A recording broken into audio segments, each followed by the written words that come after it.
What's going on today, Internet? Selfish here with RetroSpecd. I was going to skip doing a review on the channel of the GameMax A390 until I realized I would be doing a disservice to you, the viewer. I'm not making any new friends with this review. Let's find out why. If there's one thing that GameMax is good at, I'm pretty sure it is packaging. Because all their devices like this are packaged very well. And I'm guessing they probably sell on shelves at some of the big box retailers in China and Japan. If you're unaware, over there you can actually walk into retailers and buy these things versus how we have to order them in the States or anywhere in the Western world off the interwebs and have them shipped to us. So this is a nice box, which is great. A couple things that are on this box that definitely are not true, so we're just going to point them out right now. This thing says it has 4 wireless handheld support. That would be through Bluetooth. There's no access to Bluetooth on this device or the 2.4G Wi-Fi. Things that aren't available on here. So it's already lying to me at the beginning. Also, all their advertising says they have between 5,000 and 6,000 games unrepeated. We're going to address that here shortly. This box is also telling me that these come with a 32 gigabyte card. I believe all these come with a 64 gigabyte card, but I could be wrong. It might have just also been on any of the advertising that they have for this. Again, these guys are a great advertising company. Everything always looks very nice. If you're not aware, this is not a new device. There was a device, the A380, which I reviewed for another project, and it was a decent device. It had a little bit of work to do, but it was there where they could make a really good device out of it. So this here is the upgrade to that we're going to be taking a look at today. So needless to say, I was a little excited because we're going to go back and take a look at a device that I said, hey, this is going to be great if they do some updates to it. But we're going to find out what they did and didn't do and try to decide if what they did was the right things or not. So here, opening the box, again, everything's just kind of packaged up pretty clean. We have our memory card here. We'll take a look at that in just a second. It is for the A390. We have our device on the top here. These devices also all say they come with a case, which is really more of just a pouch. But there is a pouch in here, which we have seen with some other of these devices off of AliExpress. But these are nice. They do say GameMax on them, so they are a custom, quote-unquote, custom pouch for these. We do have a Type-C cable. We have the word paper, which does actually give you really good directions, mostly translated well, except for the operating system and things that they think you have access to on these don't exist. So if they did exist, these would be great directions. And we have our quality control pass, which is garbage because, well, we'll find out here in a second. Before we go over the I/O, just a quick disclaimer. If there's ever any question that these videos are not a gestation of my random thoughts based on my years of industry experience without favor and are fair and sometimes brutally honest, be assured nobody has seen this video prior to me publishing it. So here we have the GameMax A390. This is a very comfortable device as advertised. It is kind of a weird shape. It's very square to be comfortable. I don't know how many hours I'd want to play on it, but the device might not let you play it too long anyways, so you'll never get uncomfortable as far as the positioning of your hands, as far as that said. They might get a little warm. To start with the I/O, as we always do on the top, we do have our shoulder buttons, which are clicky. They feel good. Very, very little travel in the L2, R2 buttons. Very, very little travel. Little micro switches in there. In our L1, R1, good little switches there, a little clicky. We do have a reset button. We do have an HDMI hole right here for a mini HDMI. We do have a USB-C hole, and that's your charging port. We do also have a power button. On the back here, we do have obviously their branding. Like I said, good at advertising. Let's see how many times I can say that in one video. We do have holes here for what do appear to be active cooling. Typically, when you see this, you have an intake and your outputs, or vice versa. For active cooling, I'm not sure that there's actually active cooling on this device, but if there is, it sucks. If we go to the right side of the device, we have nothing on here. If we go to the left side, we do have a micro SD hole, and we will put the card in here. Like I said, I'm guessing it's a 64, and it is. Already got a free upgrade. Look at that. From a 32 to a 64. Oh, and they do go in the Western way. So USB card goes in not upside down, which is fantastic. It's going to confuse me because of how many handsets that I do, but I always try to put them in the wrong way, which is normally the right way, this way, and they never work. Oddly enough, on the bottom here, we do have a weird choice. We do have our volume buttons, and they are backward as far as your plus and minuses go. So to turn down the volume, it's to the left. To turn it up, it's to the right, and it's a single switch here on the bottom. On the front here, we do have our select button and start button. I don't know why they're not on the same plane and they're vertically across from each other, but that's just what it is. We do have our joysticks, which do have clickies. There is an L3, R3 on here. We have a D-pad that is very, very, very stiff and bouncy. There's not a fighting game in the world that's going to want this D-pad. You're definitely not going to want to be playing Tekken with this thing. And as you can see, as you hit one side, the whole thing moves. I don't believe it's getting false inputs, but you're not going to be able to do your Shinoukens and things. We do have our face buttons, which do feel really nice, and they do have a little bit of travel, but not too much. I'm noticing now, though, they're not all even for how tall they are, which is really weird. But they're doable. They feel pretty good, actually. Maybe the different heights is just a new trend that we're going to find out about. And we do have dual 1-watt speakers here on the front that come right at you, which is my favorite way to have speakers. So they definitely get some plus points in my book because the audio coming at you makes sense to me. That way you can play it a little bit lower too if you have to, and you can still hear everything. We have a screen cover. This one looks like it might be satisfying. Let's wait for it. Not too bad. That was a pretty good one. Oh, except for there's a screen cover underneath it as well. Are they the same thickness? No, I'm curious, because one of these might have supposed to have been stayed on here. Or maybe they just double screen covered me. Nope, they're two different ones. That's too bad. Well, I guess it pulled off the actual screen cover too. Not a big deal. So here we go. It is a beautiful device. It's interesting. It feels good. It's a cheap plastic, you can tell, but it actually feels really nice. It's got a soft touch to it, almost a metal finish. It's really hard to get freckle paint on plastic where it actually gets that sheen where it looks like it's metal. So they did fairly well with that. It is kind of a cheap plastic though. And I'm not sure what's up with these things, but I am afraid to open this because I was planning on opening it to figure out what's going on inside. And I don't know where to open it from. Maybe the shoulder buttons, maybe be able to wedge in there. I just don't know if there's screws underneath these fake metal caps or not. Maybe they are metal. I don't know. Aluminum maybe.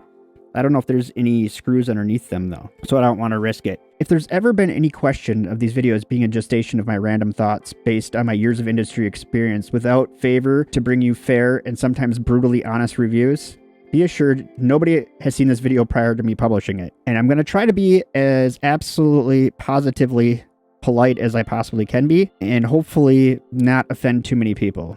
So here is our operating system. This is a custom Android build. I'm assuming it's older because some of the emulators that they use on here don't work very well. And I'm guessing they're updated for newer versions of Android, so it has some hiccups. Let's just go through a few things here. We do have CPS 1 and 2. No CPS 3 on this one, but usually those only include a game or two anyways. We do have Game Boy Color, MAME, Famicom, Game Boy Advanced, Master Drive, Super Famicom, Neo Geo, N64, PS1, PSP, and Gamebox, which I don't know what that is because there's nothing. Oh boy, where did it go? Where did my cursor go? There is nothing in here, and it doesn't specify it in the directions. So if anybody's ever had one of these devices, I can't remember what was in the 380, and I don't have that device at this location, so I can't even use it to compare. I'm not sure if there's anything in there or not. Moving down to the bottom here, we do have our favorites, and then we do have our history. We do have a search option where you can type in the name of a game, like say you wanted to play, I don't know, Drift, like Neo Geo Drift. As you put in the letters, it will pull up everything in there. Yeah, so here's our Drift. We have Neo Geo Drift and Drift 94. Cool. B is your back button on here. If you go down here to the system button, you have the ability to change the brightness.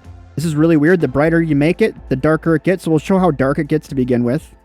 So you could probably play this in the dark pretty well. And then as far as brightness goes, if you go above this notch right here, sorry, I already went above it. It actually gets darker, and I'm not sure why. But if you hold it at this notch, your screen, and I don't know if the camera's going to pick this up. I'm trying to get a good angle at it. Your screen flickers no matter what you do. You can kind of see it a little bit, but it will do it during games, everything. So make sure that if you are going to get this device, that you have your screen set right about there. That's about the brightest you're going to want it. Otherwise, it either flickers or gets darker. You have two choices. You have English, Chinese. You have to set the date. You can't get past this point without it resetting itself, so you have to actually hit the A button. And then everything else you can scroll through for some reason. We have our keytones. They're pretty typical for these devices. It does have some options for some themes, which is kind of nice. That just changes the background picture, unfortunately. You do have an auto lock option, your system information, and probably try to stay away from this factory reset. It could make this card go kaput, because as you saw, this isn't a branded card, and we know that the non-branded cards tend to go bad. But we're going to use this for purpose of this demonstration. Okay, we're going to turn off that noise. Sorry, I didn't mean to make it. Yeah, I forgot that it was going to be loud. All right, so we're just going to play a couple of games on here because that's probably all this will last, even on a full battery. One of the issues I've been having with this is it overheats. Before we play a game, we are going to look at the specs. We are going to look at the specs of this device. And I'm also going to compare it to the A380, which was the device before this that I was excited about because I saw this company as having potential to make a really good device going forward. I kind of saw their A380 as like Retroid or Ambernix original devices where they've really blown up since then. Well, we'll go through some more details. So I'm going to stack their specs side by side. I'm just going to go through the 390 specs and then tell you a couple things that have changed between the two. So we do have an R3128 quad-core Cortex A7 1.2 gigahertz CPU. We do have 512 megabytes of RAM. It's running a custom Android OS like we talked about before. We do have a 4-inch screen that's 800 by 480. It has a 2500 milliamp battery, which is about 3 hours. They say 2.5 to 3 on their website. But now let's take a look at a couple of these specs that have changed since the initial A380. The A380 also had the same GPU except for at 1.3 gigahertz. I'm guessing because of how hot these get that they clocked it down a little bit. Also with 512 megabytes of RAM, custom Android OS, which is actually slightly different than this one. Pretty much the same, but slightly different. That one does have a 4-inch 800 by 480 display as well. I don't think that this one does. It's hard to tell because I've seen a lot of specs for this device in different hash marks. The box says it has it, but it also says it has Wi-Fi. As you saw in the settings, there is no settings for Wi-Fi or Bluetooth in the settings on this device. There is also this L option where you hit the L button. Oh, sorry, the bottom. If you hit L1 and R2 at the same time and A on the 380, you will actually get a menu for your Bluetooth. This one is not pulling that up. That's just off my recollection. I could be wrong if that's the combination, but there is some kind of combination like that. So that one is actually about 3 hours. So the 380 does have a 300 milliamp battery, so it does have some longer battery life on it. It does have Wi-Fi, and it also has Bluetooth support for up to 4 controllers and 1 headset at once. So it has 5 Bluetooth profiles, which you're not going to see on this. Again, there is no Bluetooth or Wi-Fi on this device. Oddly enough, the devices are the same price, and this is the new one that has less stuff. Missing from the screen on the 380, I forgot to mention, is that one is a touch screen. This one is not. Let's play a couple games real quick before this thing starts to melt. As you'll see, Game Boy Advance here says it has 1,598 games. They do tote that there is absolutely no duplications on their memory cards, which is only partially true. They have no duplications in the same region, but some of these games you will see they'll start over at A halfway down, and then again and again. You might have 3 or 4 regions of the same game with the same name, but different regions. If you want to get real technical, they're not repeats, but they're repeats. And we do know that sometimes in different regions they are slightly different as well. As this game's loading up, or I guess before it loads up, we'll talk about this real quick. If you want to get in the menu to make any changes, you just hit that reset button, and it brings you into the menu in order to make changes. Here you have your load, your save. You can choose which location, up to 10, I think. Yep, up to 10 locations to save on. You have your load state, and then it says handle control. This is where you'd set your button settings. This would make sense with Bluetooth. The remapping doesn't really work on here very well, and some of the things are mapped completely incorrect, but if you change the mapping, you're going to run into an issue where you won't be able to get through the menus. So it'll just map it, and you can't get out of the game. The other thing that's odd is the right joystick is mapped to the right face buttons. So your ABXYs will move in whatever direction is part of that joystick. All right, I don't think I have any games for anything on here. Here we go with a little F-Zero on Game Boy Advance. I don't know what... Oh, I wasn't the right button for gas. This should be a decent advance machine. I don't know what the boost button is, but we should probably find that quick. None of them. Okay. Wow, I am just going to get smoked, I guess. And I guess we can just watch me bounce off walls. That's kind of fun. I'm getting lapped. Don't know what I'm doing, but it's not too bad. I'm not seeing crazy terrible tearing.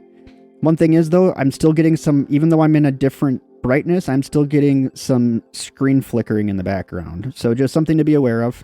Let's try a different game out. So I picked F-Zero because it was up towards the top. So I thought maybe we'll try some Mortal Kombat here on Game Boy Advance real quick. Yeah, this D-pad is probably, I mean, I've reviewed so many devices. This D-pad probably is one of the worst I've ever used. One thing I did notice is the music is on here, though, so that's good. So they got a decent ROM on here. Also, a lot of these have their box art, which is pretty good. You won't have that if you put your own ROMs on here, but a lot of these do have their own box art. Now, one thing you will notice here, because this is stretched out, you think that you'd be able to go in here and change this. There is no settings anymore, which were on the A380. This device, the A390, does not give you the option to change your visual settings. So you can't decide if you want it stretched or looking normal or anything like that. You're just stuck with what you got. I don't remember there being this ventilation on the other one. It may have been there. I don't know. The 380 I had before was yellow, and it just looks so much cooler. Like, why would you get rid of all the cool colors? Your only options now are this blue or a smoky, clear black color, which just isn't as much fun. You'd think that as they're upgrading it, they would get more trendy. So here's Castlevania on Mega Drive. So this is weird. Your Y is your jump button, and your X is your whip. So your Y is your jump button, and your X is your whip. So the buttons you typically would use would be these A, B buttons. They do nothing, and usually the X, Ys are not doing anything, so you know they're mapped incorrectly. But the problem is, if you change the mapping, you might not be able to get through the menus because it changes the mapping for everything, not just this game or this system. So this is not a hard game to run, but it's running fine. But we're also not running any of the harder systems yet. So we will jump out of this. We do have the options of N64, PSP, and Switch. So now that we got the easy ones out of the way, let's go take a look at those real quick. So we got Ridge Racer 4 on N64. I don't know if you can hear that, but the audio is screwed up. Where is... How do I change... Oh no, the buttons are still messed up. So the gas is in the right spot, but the brake is on the opposite side. I find myself using the joystick here because the D-pad is so bad. That's okay, it's running slow, but it also isn't getting a ton of problems with the back-end imaging. Biggest issue is we can't go into a different emulator to run N64, which it tells you in the manual you can do. It also tells you in their support that you can do that as well. It's not an option. We should be able to use our L buttons in order to get into that. The only L button that works is L1, and that's just to save it in your favorites. You don't have the option in order to switch which emulator anything's using. There's no way to do it in here. I've tried. If you hit start, it does bring up all the system stuff for your settings, but there's no way to get in here. There's also a setup switch. If this was a touchscreen, we might be able to get through that, but there isn't a button assigned to that setup button, and there's no way to assign a button to it. So if we could get it into the setup back button, that should be the initial screen that gives us the option for wireless connections, but we don't have access to that. So here we have Tekken 3 on PlayStation. I'm not the best at these moves, but I can't get any of them to work. Well, I guess I can get that to work, but that's not really one of her moves. I can't get any of the fun key combination moves to work correctly. Yeah, the D-pad's just terrible. You might as well just use the joystick. I am playing the best Tekken I think I've ever played, though, so, you know, I got that going for me. Maybe I should be happy about that. Do you see the screen flickering here?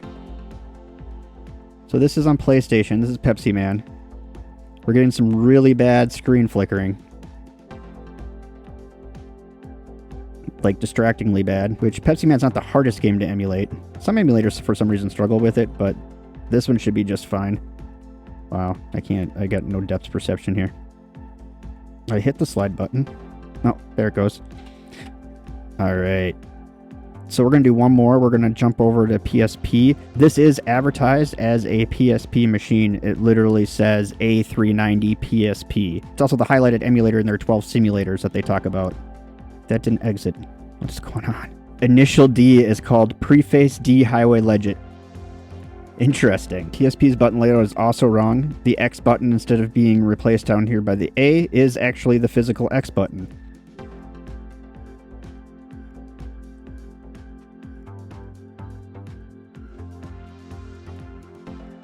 And it is very laggy.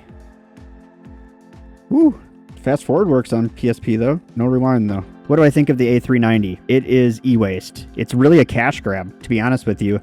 What it seems to me they did is GameMax took a device that people sort of liked and there was an opportunity to build on, and they put less expensive parts in it took away some features, and advertised it as an upgrade for the same price. The A380 wasn't great, but it wasn't terrible for this price point, especially when you're able to play PSP games probably about 10 to 20% of the library, but you still can play some. This device here is terrible. Also, it's on fire. When I did try to record this once earlier, it actually reset 4 different times for overheating while I was trying to record in about a 25-minute cycle before I quit. I was going to go on a big rant about this, but I don't really think anybody deserves it. I just don't like that I think that this is a cash grab. I can't come up with any other justification for this device. I wish they would have got back to me. If they do, I will post somewhere, maybe on my community page, maybe online somewhere, I'm not sure, any kind of fixes or anything that they might give me for this. If those are available, I feel like just as a follow-up that would be beneficial to people who may have already purchased this A390 by GameMax. I personally cannot recommend this device. I'm kind of arrogant in the fact that I think that I can find a user for every device I review, because there is a person out there for each one, whether it be cost benefit, whether it be portability, you name it. You can come up with a reason for a specific user, and you can find that user that device is really geared towards.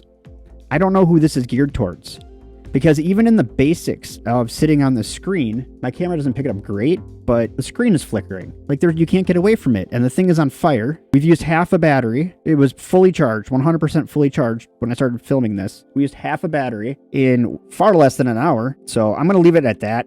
I don't want to rip the company apart too much. I don't know what was behind making this. I don't know if I'm right. I could be completely wrong, and maybe they thought they were upgrading the device, but with as many features and things as they took away, even as simple as the touchscreen or the Wi-Fi module, smaller battery, it seems to me like they were trying to figure out how to squeeze as much out of it as they possibly could without spending any more money.